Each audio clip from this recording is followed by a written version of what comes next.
Okay, cats. They are literally the most popular companions on the planet. But beneath all that soft, cuddly fur, they're hiding some deeply wild secrets that just leave us scratching our heads. So in today's Explainer, we're cracking the case on one of their absolute most notorious and, honestly, misunderstood behaviors. Seriously, prepare to have your entire perspective shifted on this. Picture this, right? Because I'm almost positive so many of you have lived this exact scenario. You wake up, the sun's shining, you're padding into the kitchen in your bare feet, just expecting a totally peaceful start to your morning. And then, bam! There it is, the universally shocking crime scene. A dead mouse, maybe a bird, or even just a really large, super squashed insect sitting right there on your favorite rug. And who's sitting proudly right next to it? Yep, your adorable, purring little pet. It's just such a jarring experience. You've got this cute, cuddly animal you share your home with right next to the cold, hard evidence of their lethal capabilities. It naturally makes us stop and go, what on earth is going through their tiny little heads when they do this? Okay, let's dive right into this, because this right here is the central mystery of our detective story today. When your cat drops that, let's call it an unappealing present on the floor, is it a gift? Is it a warning? Or is it just something else entirely? Now, as humans, we kind of naturally tend to project our own emotions onto our pets, right? So we might think, oh, it's a thoughtful little token of appreciation for filling up their food bowl. Or, if we're feeling a bit more cynical, we might wonder if it's like a mob-style warning, like a subtle little reminder of who's actually in charge of the house.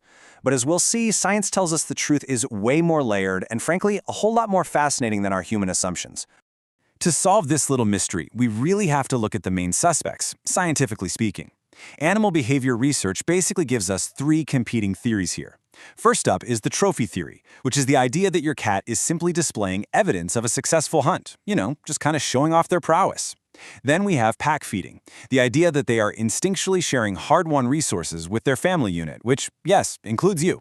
And the third is hunting instruction, a biological drive to pass on crucial survival skills. Now listen, I know it is completely valid to be totally grossed out by that dead bird on the porch. Totally valid. But once we actually push past that initial disgust and pivot to the real science of feline behavior, man, we begin to uncover this incredibly complex social structure that's been operating right under our noses. And this brilliantly illustrates exactly why this behavior persists today. Look, on the outside, your modern house cat lives a life of absolute leisure, right? Warm beds, premium kibble, interactive toys, the whole shebang. But on the inside, they are running on the exact same genetic software as their wild ancestors. Those wild ancestors absolutely relied on sharp senses, stealth, and, well, a lethal instinct just to survive. So while their environment has completely drastically changed to soft carpets and warm laps, those core survival instincts, that evolutionary history, it hasn't faded in the slightest. Your modern cat is basically a tiny, highly efficient apex predator that just so happens to really enjoy taking long naps on your laptop.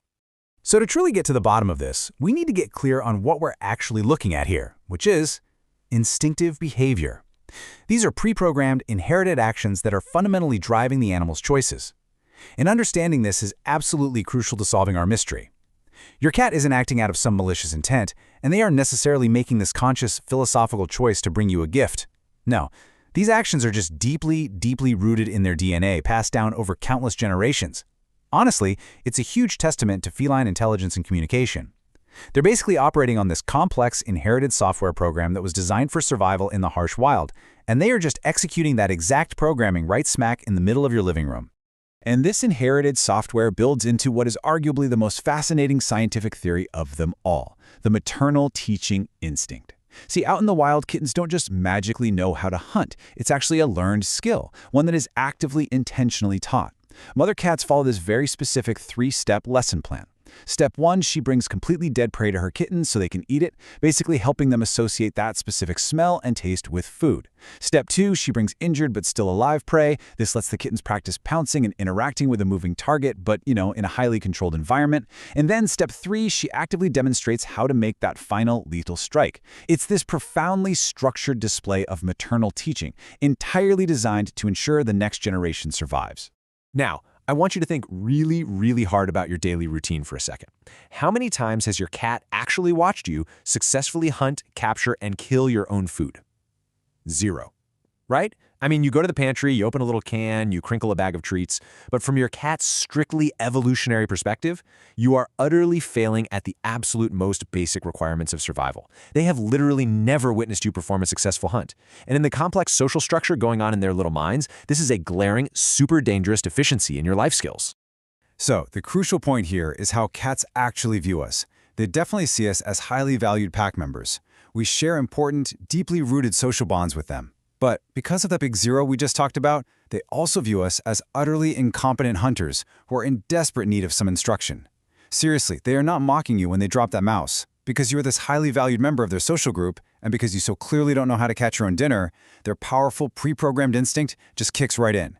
They are literally stepping into that maternal teaching role for you, desperately trying to ensure that you don't starve to death. Now, what's really interesting about this is how it forces us to completely reframe the entire behavior. What if that dead animal on your doorstep wasn't a gift and it wasn't a threat? When we shift our understanding completely away from human concepts like gift-giving or the assumption of just random feline violence, the picture changes entirely. You are no longer looking at the actions of a tiny, remorseless murderer. No, you're actually looking at the actions of a dedicated, nurturing caregiver. They're utilizing basically the highest form of social bonding and communication available in their instinctual toolkit to take care of you, their large, hairless, totally hunt-challenged family member. So, what if the greatest predator in your house just thinks you need a little help? The very next time you find a surprise waiting for you on the rug, take a breath before you react. Remember the evolutionary history, the instinctive drive, and the truly profound social bond that actually motivated the act in the first place. I really hope this explainer encourages you to observe your pets just a little bit more closely, and maybe appreciate the wild, deeply complex intelligence operating right behind those eyes. Thank you so much for joining me for this explainer. Keep observing, keep questioning, and I'll see you on the next one.